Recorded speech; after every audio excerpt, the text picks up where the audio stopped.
Hello, heroes and villains of Endsweek. I am Michael. You guys are watching Board Game Centric. Thank you so much. Today is supposed to be Blood Rage How to Play. Unfortunately, again, I am by myself, and this game has proven to be way harder to film and get ready for you guys, especially in a capacity that we're still learning how to do this the best way possible. So time has gone away from us. As I said again, I am by myself. So it's a little bit more difficult. So I hope you guys can forgive that learning how to play Blood Rage, it just isn't going to happen today. But that means a double post sometime in the near future. Really near future, because we really want to show you guys this game. It was a lot of fun. So with that said, I hope you guys are okay. We're going to show a previously unreleased episode of Heroes vs. Villains. It's going to be episode 8. We planned on getting all that stuff out before the end of the year, and that never happened. So hope you guys enjoy. Thanks so much. Please forgive us. And remember, like, share for us. You don't have to have comments because they could be mean. But please like, share this video, guys. We appreciate it. Thanks so much. I am Michael. And remember, it's all in the box.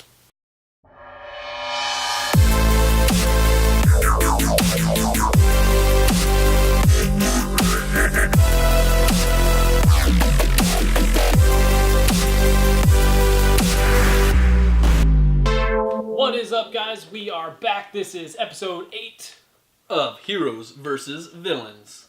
Yes, and villains are kicking heroes' butts. Had some help along the way, but yeah, it's been pretty nice. It's been a nice ride so far. Let's keep going. Let's see what we got for today. And something that we haven't done in a long time, since I think the first episode, is the games actually on display for you guys to see what we're talking about. Yeah, and pieces of some of those games. Like these little guys right there. That was an incredibly fun game. So let's talk about a cool. First game on the list was Vi. This game right here in the middle. Great game. It's a lot of fun. Yeah, very wordy. That book is really thick. I mean, every special ability takes up like its own page or 2 pages for some of them. Because there's lots of different cards. But the general idea is you're basically building a kingdom similar to King Domino. I felt like you're laying down cards and you're building a kingdom and stuff that's connected together, and that's your ultimate goal, to have the largest kingdom by the end of it.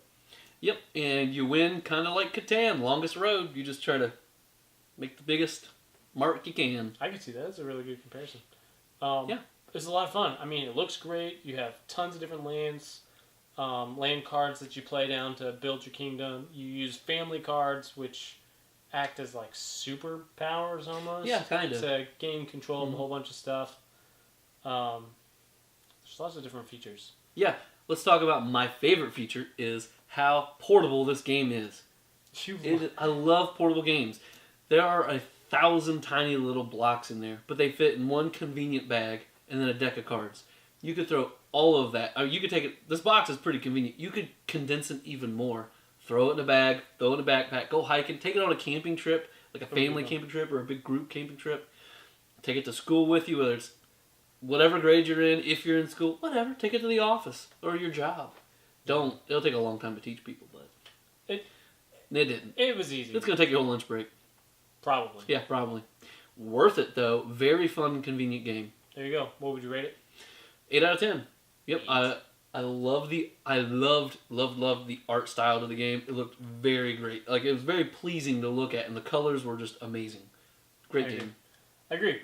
I do 8 out of 10 as well. I mean, all these games were great. And art style was really cool. It was really simple once you got going. It was, I mean, you compared it to Speed Chess. We were like, boom, boom, boom, boom, boom. And so that was cool. Again, simple. It was great. Yeah, I really like it. And I like that the end of the game is just at the end of the deck randomly. And just when you draw that last card that says the game ends, put your hands down. Let's go. Heads up, 7-up. Now, game's over. Unfortunately, this is the one game Heroes won. By a lot, too. But it was a landslide. Dominated. So, know that Heroes are really good at capturing land. Yeah, I had a pretty big kingdom in the beginning, and then he broke it up, and then I spent the entire rest of the game just chasing him, just like, no, chop it up, let's go. And that was a terrible strategy. Don't do that. Yeah, there you go. Yeah. So next, we played one of our favorite games. So Vi, we've never played before. Nope, brand new to us. Epic PvP, we played when it first came out. We played the expansions like crazy when it first came out. These are my personal copies. They were on my table of shame, games we have not played in this home yet. So we decided to play them. And I did the second expansion box. You played the first expansion box. Yep. And we played a little match, and villains went out on that. But yeah, and I'll say this: I've played this game enough that most of my friends won't play this with me anymore. it's true. So I remember why we stopped playing it. Yeah, I kind of knew what I was getting into. And when he picked the second expansion that had was it the Dark Knight was what it was, and the Panther and the Halfling, I knew I was in trouble. So I had to play as aggressive as possible, and I knew that Barbarian and that Dark Elf were going to be the great combo. But what makes Epic PvP so great for those who have not played it yet, it kind of acts like Smash Up if you're familiar with it. You get a class, you get a race. So in this case, we had halflings. We had, they're not panthers. Catfolk. Catfolk. That's what they are. Dark elf and orcs. Right, orcs. Yeah, I think it's orcs. And so you get a class, you get a race, you mash the two decks together, you get one deck, and then you fight each other. Basically attacking each player each turn. They defend, kind of PvP, player versus player experience that you normally get from anything.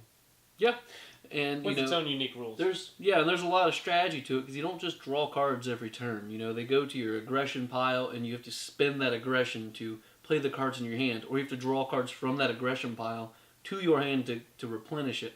So it's a really hard balancing act sometimes. You need to know when to save that aggression to play more expensive cards, and when to draw from the aggression, because that's your only form of drawing cards to actually be able to play things. Yeah. Now, unlike the first game, Vi, we played, this game was very 50-50. In the beginning of the game, I got him down to like 1 or 2 life super quick.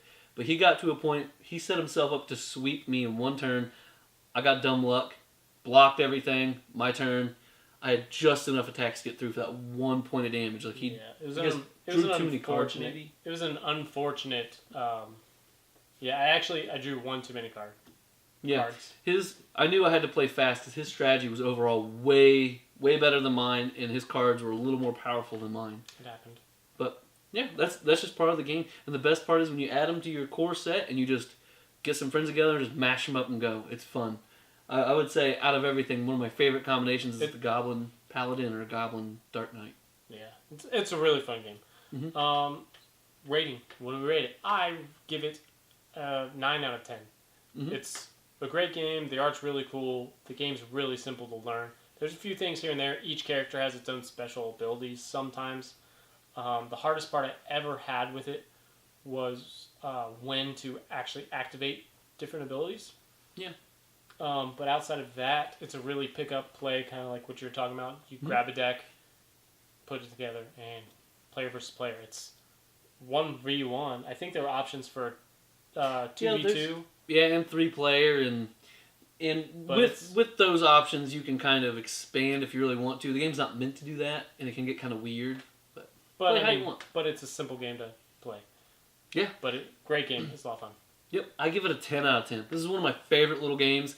Again, one of my favorite things is how compact it is. You could just, throw it in a bag easily. This box is way big for all the stuff you get in here. That's true. It is true. And so was the original one. The original one was really big. Yeah, and if my friends would like playing with me a little more, I would love to do some kind of tournament where we just throw everything together, everything out on the table, and just everyone picks a race in a class and just bracket style up and just pick a new race in class every time. I think it would be super fun. I love this game. You could play it very quickly, especially if you and your friend know how to play the game. You could play a game in 5 or 10 minutes. Very fast-paced game. It is. Very fun. So, that brings us to my favorite game of the night. Mm-hmm. Honestly. I think it's easily my favorite. So, Vi was great. Epic PvP was great. Onitama, though, was so much fun. I walked into it. It's very... I don't want to say it's like an easier version of chess, because I think there's a lot of skill involved in chess. I'm not going to compare it and say it's as difficult as chess, because chess is insanity. Yeah, but if you're familiar with chess, Onitama makes sense. Yeah, you'll dominate. If you're any kind of good at chess, you'll probably dominate in this game. So, what's the really cool thing? So each player has five little guys. You have one master and you have pupils, and so you have 4 pupils, and you have 2 ways to win. You can either capture the other person's master, or you can get to their archway, kind of like their starting position for their the starting master. position. Yeah, and so those are the 2 ways to win. So each player, there's only 2. It's 1v1. We are very kind of like aggressive towards each other this time. Oh yeah. So each person has 2 move cards, which is basically how you move your person up, to, down, whatever. Yeah, it's how you place them on the board. It's the value of your character's movement, and it changes. And then every time after you play, you basically pass the card you used, and they go and they do the exact same thing. And you rotate these different move sets around the entire time. And so so each piece could move one of 5 different ways. Yeah, there's always one extra card off to the side. Both players have 2 different cards, 2 different styles, I guess you could call them. And once you use your style, for your turn, your one movement, you take it, pass it to the left, take the spare card from your right, bring it down to your 2 move hand, and then your opponent does the same. That card sits there, they play one of their moves, take that card, pass one over. And so your cards are always face up also. There you go. So you can kind of So you can always see basically everything around you. But it added so much depth to where it was just easy to make stupid mistakes, and that's exactly what it did. Yeah. I was so worried about trying to get your master guy and take him out that you snuck in and Yep, I was like a river. Got your master to my starting position. I also tried the same. I tried to take him out as quick as I could, and at one point I did kind of dominate the board. He shaved it down to nothing but my master, and then I got dumb luck. I got just the right move combination. He had the worst ones, and I was just boom, boom, win. It was great. The best part about the game, though, besides how simple it is and compact it is, and I love that, is it comes with this awesome neoprene mat.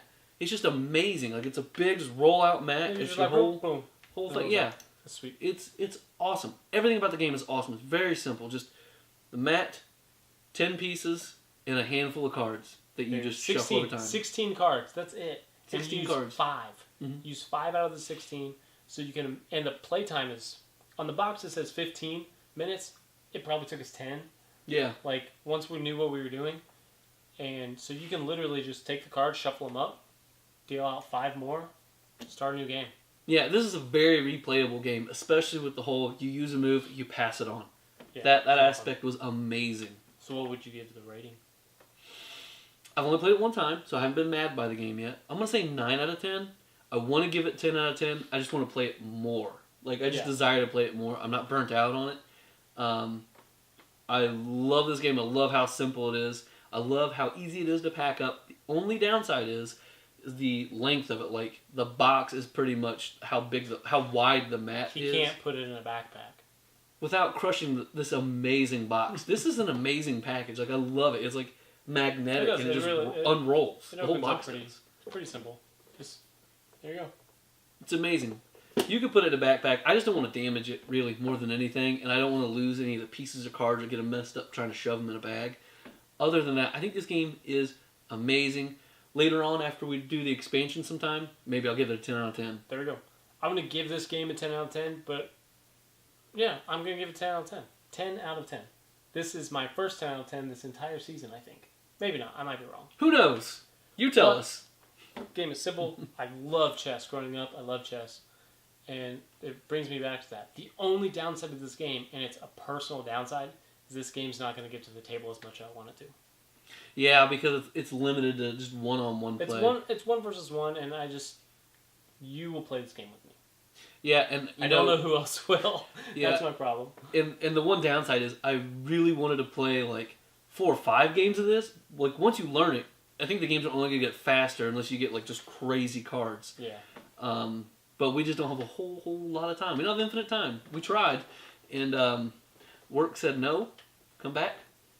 There you go. Or don't get paid. So yeah. So that is it for episode 8 of Heroes vs. Villains. Let us know what you guys think. Tell us about these games. Give us more games for us to play in the future for future episodes. This season is still going. When will it end? How will it end? I don't think it will end until Heroes in the lead. So this will never end. But cocky. As usual, guys, thank you so much. Please like, share, subscribe, hit the bell icon. There you go. Do all those things. Yep. Hit up Instagram, Facebook, Twitter. Obviously YouTube, if you're here. YouTube, Snapchat, website. Snapchat eventually. Just website, yeah. Talk to us. We like hanging out with people and talking about games. Yep, we want to do more, we want to interact more, and we want to grow so we can start giving stuff away that we love so we can spread the love. There we go. Yep. Thanks so much, guys. And remember, it's all in the box. Kind of. There's not a lot in these boxes.